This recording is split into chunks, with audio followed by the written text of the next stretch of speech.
Blizzard has responded to Diablo 4's new in-game Abattoir of Xur's feedback, which has been, if we're being honest, fairly negative. If we open up things like the forums or Reddit or even look at YouTube with other content creators, you're going to notice a pretty overwhelming majority of people saying the same things. For instance, this is the most common complaint I have seen, which is that maxing out the glyph is either impossible or takes a ridiculous amount of time. For instance, Rax, I believe, it was calculated it takes approximately 300 plus hours, if my memory serves correctly, in order to level the glyph all of the way. 300 hours, for instance, is exactly how long I spent 308 hours in Path of Exile last week. So that is a large amount of time to expect somebody to level one glyph if they want to do it all the way on one character and one build for one season.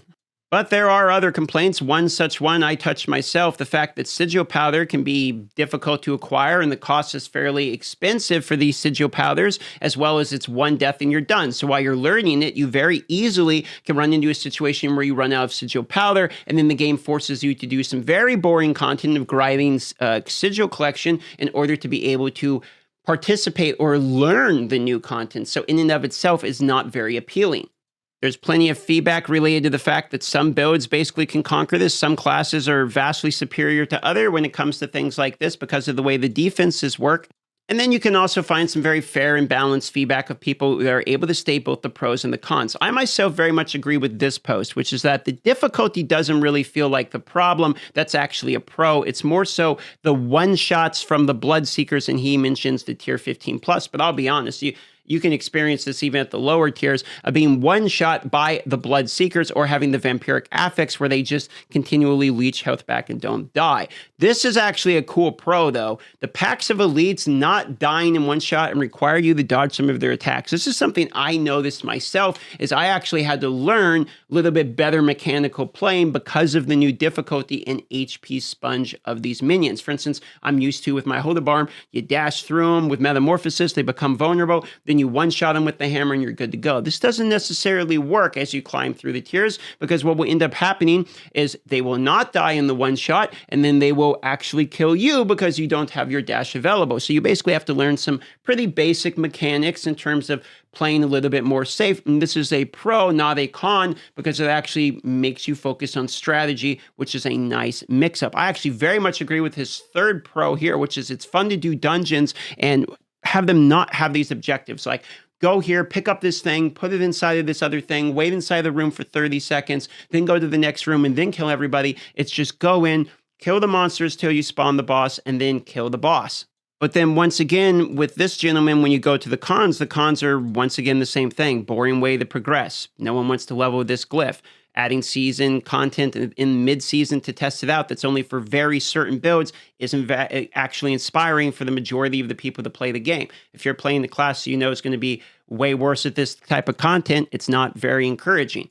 All of that might actually not be a big enough deal if the rewards match, but because glyphs are unencouraging to level, and that is the primary reward, the fact that there's not really like higher item power or some type of reward item-wise or something, or even a chance really uber uniques when you clear it. There's none of that, so it doesn't really make sense to grind it. I'm seeing the larger grinders in the game say that they're just not going to do it. In fact, that's how I play it for 2 hours, and I decide, you know what? I actually can't figure out why I would want to do this. That was my conclusion in running to it, but there is light at the end of the tunnel here.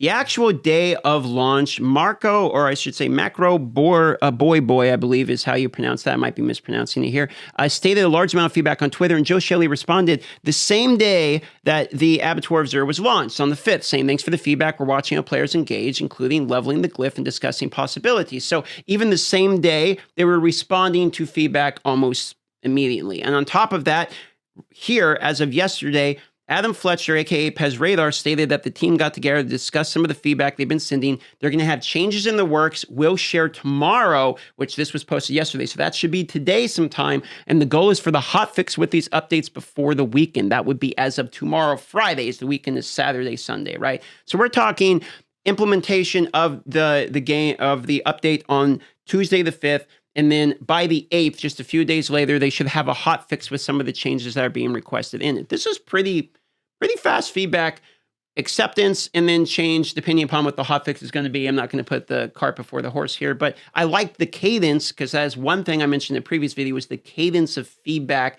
into change needs to be rushed along a little bit in order not you lose player base. So I would like to, my feedback when it's negative, I also want to praise it when it's good about something I had feedback previously, which is this is fairly fast feedback to be implemented. If this is true by Friday, we get some major changes. So I'm liking that communication. Hopefully the changes we're seeing is the glyph isn't 300 hours to level. The powder is a little bit easier to acquire. There was one good example where somebody says, why not just have a tier 1 drop from the Tree of Whispers if you have none of them, for instance. That way you can do the tier 1. If you fail it, go do Tree of Whispers again, which is much faster. You can't get tier 2, 3s, 4 from the Tree of Whisper, just the basic one. So it's just a way in to the content. So you can immediately do the content for the people that want to do it, but you can't farm the higher tier sigils or anything like that for it without doing the other ones in order to get powder. It require you still to be able to clear it consistently to keep up the powder income. But if you're stuck in tier 1 or you're like me and just bad, you can still at least experience the content. I really like that solution. So if we get the glyph XP a little bit better, if we get that powder solution there, and then maybe if you clear a sigil, let's say tier 1 sigil gives you like a 0.5% chance of getting an Uber. Tier 2 sigil is 1%, tier 3 is 1.5, etc. If they ramp something like that where Uber uniques are dropping based upon how high of tier you're doing, then there's additional reason to push this other than just you get X percentage more glyph XP. You go from needing 5,000 hours of tier 1 to 300 hours at tier 25 or what have you. So while I very much agree with the pros we're seeing here about this, I am very happy to see that they're also listening to the cons and implementing change rather soon. My take on this situation is the Abattoir of Zur is, I think, a live beta test. I think they put together a concept, they threw it out there, probably knowing it's not ready or not going to be well received, and then they're going to receive that negative feedback, and they're going to use that to form it into what should be a good version. It's more than likely some sort of live beta test, because in my opinion, the release of it it's not just the balance of it and the negative cons of it, it's just honestly not fun. So if I had to guess, that's basically what's going on. There's also leaderboards coming to the game in Season 3, so they're probably trying to get this concept of scaling content down, so maybe they can infinitely scale the Abattoir of Zur, call it something else, call it Nightmare Dungeons Plus or whatever, have that basically be the implementation for Season 3's version of a leaderboard. Otherwise, I'm not sure what the leaderboards are going to be. If you think about it right now, what is it going to be? How many PvP shards you farmed for PvP leaderboards? Is it going to be how fast you clear the tier 100 Nightmare Dungeon? Is it going to be how many Uber Durios you killed?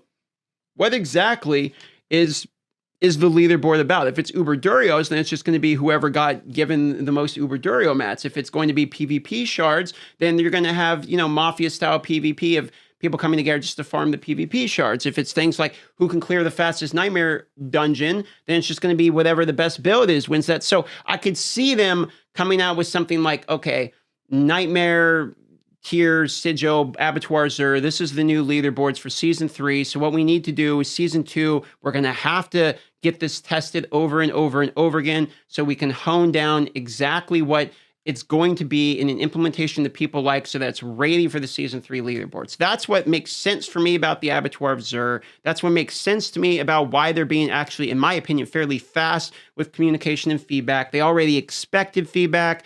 They already knew they were going to do changes, and they were probably ready for it, and that was the plan all along. That would be my guess about what's going on with Diablo 4's new in-game content, but we'll find out more hopefully today, as it does seem they're going to have an update for us. Consider liking the video if you want, subscribing if you want. If not, don't worry about it. See you on the next one.